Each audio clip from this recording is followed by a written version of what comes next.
big thing happened on Sunday.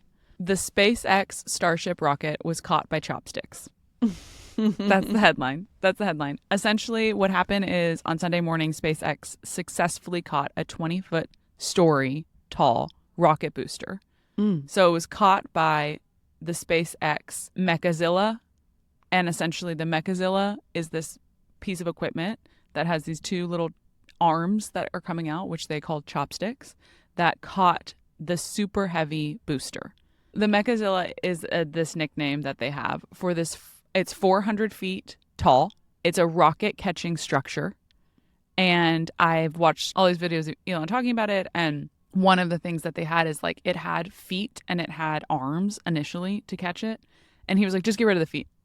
And one of the engineers is like talking back to him. He's like, so we like had to figure out how to do it without the feet.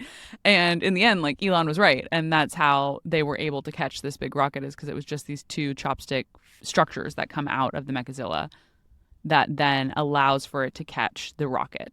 What was 20 stories high? The super booster. The super booster is 20 stories high. You really lose that in the videos. The scale is totally crazy. That's insane. Crazy scale. And you really can't see that in 20 stories high. You're in Midtown.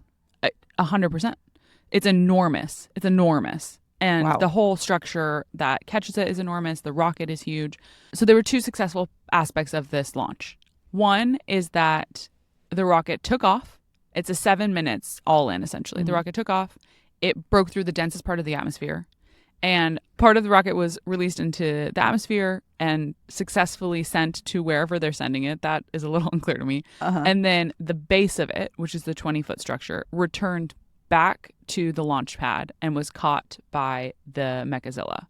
And that's extraordinary. Like, it's this extraordinary feat that has happened. And when you watch it and you listen to it, it sounds like a sporting event. So I kind of want to play it for listeners to understand sort of like the immense excitement and shock and awe that was a part of this.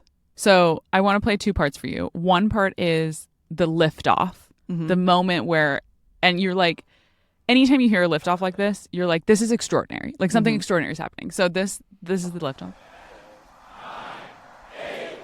T minus 5, 4, 3, 2, 1.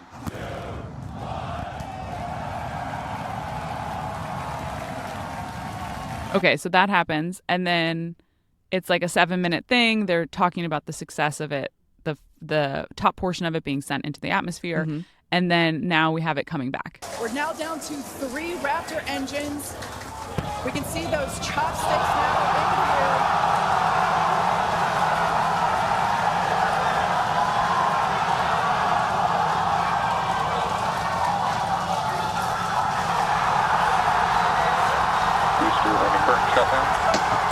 Mechazilla has caught the booster.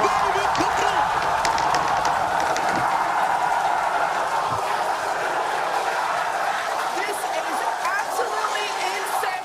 And it's so fun because you're hearing all these people, and when you watch the video, it looks like hundreds of engineers watching it, and they're just losing their mind. Totally. And I honestly get chills watching it because it just feels extraordinary. It feels like a feat of a magnitude of minds that have had to be put towards this. So that happened on Sunday. Really exciting. So I want to talk about what SpaceX is up to, why they're doing this, and then also what's next based on this going so successfully. The main reason that this is exciting is it's showcasing that these rockets can be, one, reusable, and two, that it can safely return. Because the idea is that right now there's nobody in it. They're just sending these up. They're sending the rockets out into the atmosphere. And then now they're able to come back down. But in order for them to do several things that they want to do, that rocket has to go up and back and down safely, and it also has to be used over and over and over again. For cost efficiency, mostly, is what I understand about it. Cost efficiency, and also, like, if it explodes, then everybody dies. I see. That's it. So safety and cost, not even like efficiency, but like it's impossible. It's like you can't even do it. So they're wanting to design these vehicles to be fully and rapidly reusable is the language that they've talked about. There's two things that they're working towards right now. One is that NASA paid SpaceX $4 billion to send NASA astronauts to the moon. Starship is the rocket that they're working on with NASA, and the mission is called Artemis 3. This is targeted for September 2026. Okay. And they will send astronauts to the south side or something of the moon, like an area of the moon that we've not gone before. And that's a program that they're working on with NASA, $4 billion to do that. The other thing that they're working on is being able to send people to Mars. So first, they're going to do the Starships, Artemis 3, that program with NASA to the moon. And then they're working towards a Mars lineup. So having an initial landing on Mars and then sending a crew and flight to follow to Mars. And the whole mission here and interest is to work towards having people be able to live on Mars, and all of this work is in an effort to propel that forward. So crazy. Space travel in our midst. Is space travel in the room with us? I think it is. I've heard the distinction talking about space travel and talking about commercial space travel. And that being the idea of the second thing you're speaking to, of people going and living on Mars, not as like a NASA engineer, but as Totally. Jeff Bezos. Yeah. You're going and you're hanging out there. Space tourism, or like relocating. We're relocating to Mars. So Elon posted on X, he said the tower has caught the rocket. Big steps toward making life multi-planetary was made today. So that's his vision of the future, is that we can live on multiple planets, and that this is a step towards that.